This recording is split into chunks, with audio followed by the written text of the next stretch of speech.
Greetings, members, one and all of the Salivation Nation, making sense of the precious metals price pounding. Let's explore.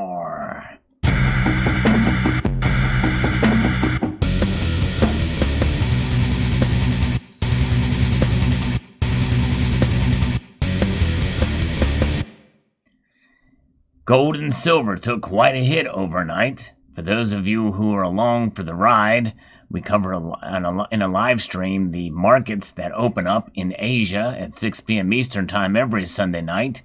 And last night was quite an evening for sure. A lot of excitement. Many times it can just be kind of a dull or in terms of the price action, but we do try to keep things lively on that live stream.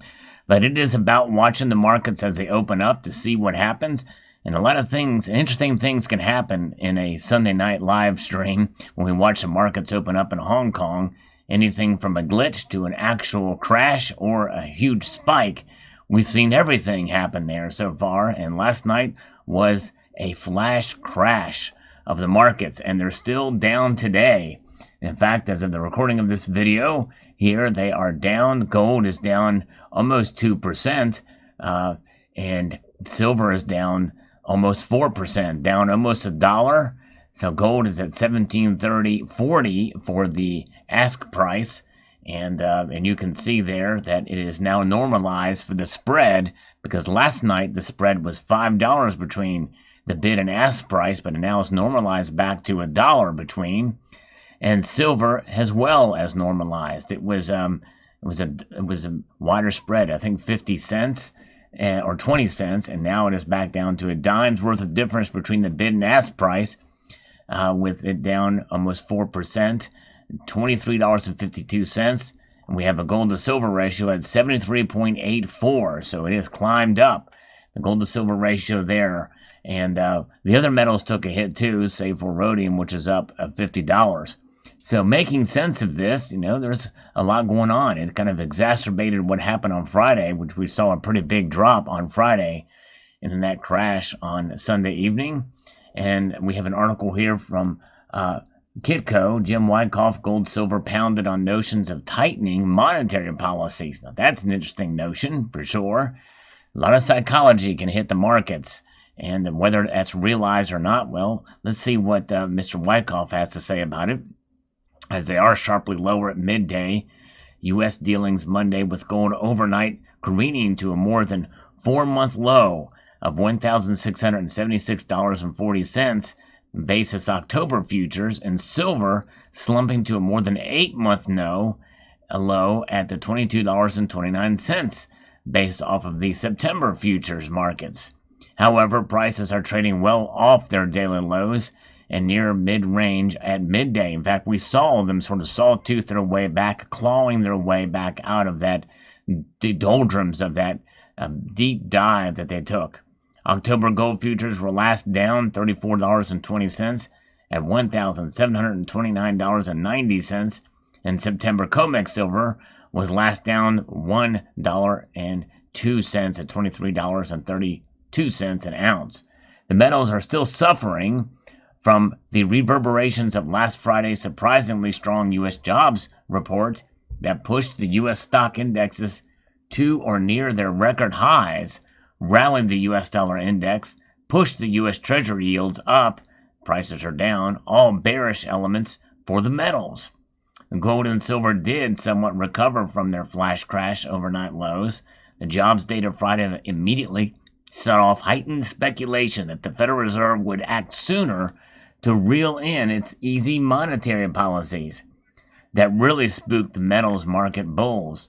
Apparently the metals traders are presently choosing not to focus on the bullish inflationary implications of a rebound in the U.S. economy that is already seeing consumer and producer prices on the rise. Inflation, exactly. There's the overnight flash crash in gold and silver prices may also be due to thin trading conditions overnight amid the summertime doldrums. We talked about that, and this is exacerbating it. Many traders are on vacation, and much of Europe is on a holiday during August. Many times the big boys, like the investment banks, will make very big trades in low volume futures trading conditions in order to get the maximum bang for their buck. And that may be what happened overnight. So interesting indeed. Global stock markets were mixed overnight. The U.S. stock indexes are mixed at midday. Also in focus to start the trading week is a surging new COVID strain that is forcing major economies once again to assess measures to contain the spread of the virus. China and other parts of Asia are being hit especially hard. The Delta strain surge, if not contained sooner, may put a damper on any Federal Reserve notions of acting sooner to taper its bond buying program. In other words, quantitative easing. The Jackson Hole Federal Reserve Symposium later this month could be the economic market's focal point of the summer.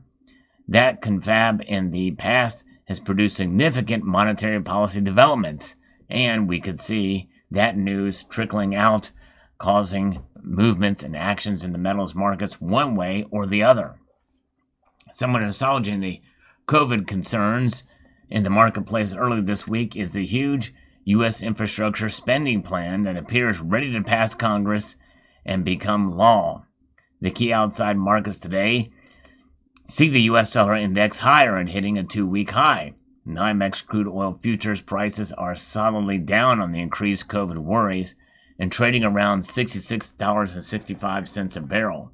Raw commodity market bulls are watching crude oil closely, knowing that if sector leader crude continues to slide, other commodity markets are likely to be pulled down too, including the metals. And you think about that, where that falls, and how that can have an effect on the prices. Look at this spending bill. I believe that potentially if this thing passes, the metals could continue to decline because they're going to look at it as economic activity to buy the raw materials in order to build the roads and all of these infrastructure programs. That's economic activity, even though it's government-sponsored economic activity, which is going to essentially compete with the private sector. And really, it's $1.2 trillion worth of spending that, hey, they're just printing out of thin air, and it's become almost normal these days to spend $1 trillion. It's insanity to think about. Nonetheless, technically, October gold future bears have gained the overall near-term technical advantages. Bulls' next upside price objective is to produce a close above solid resistance at $1,800 an ounce. Bears' next near-time price objective is pushing futures prices below solid technical support at today's low of $1,676.40 an ounce. That's a pretty big spread for sure. First resistance seen at $1,750, then at today's high of $1,763. So indeed, September silver future bears have the firm overall near-term technical advantage. Silver Bull's next upside price objective is closing prices above solid technical resistance at $25 an ounce. The next downside price objective for the bears is closing prices below solid support at today's low of $22.29 or 30 cents an ounce. First resistance is seen at $23.75 and then at $24. Next support is seen at $23 and then at $22.50. So there you go. Pretty big spread there as well. So fascinating indeed. This is where we are at. Again, looking at these prices. Amazing to see here. These low prices. And tell you what, it wasn't that long ago when $25 seemed to be a pretty solid resistance level for silver. And gold, we'd be lucky to see it under $1,800 an ounce. But there you go. Psychology in the markets. It is a thing. It is a big deal and should be considered for sure. And this is why I think there's some volatility. And again, as I always say, and to encourage those of you who may have bought when the prices were higher, keep in mind that the fundamentals for gold and silver are still strong. Can't stress that enough. What do they do over the long course of time? You're going to have these ebbs and flows, decreases and increases in price, but in the end, they will protect us. They will protect us from economic instability, whether that be stagflation, deflation, inflation, or any combination thereof. So we'll continue to press on, hold on to your metals, and stay tuned. We'll see what happens. Let me know what your thoughts are in the comment section below. I'd like to extend a multitude of gratitude to you all for taking the time to watch this video, and to encourage you to please rate, share, comment, and don't go to sleep, but subscribe!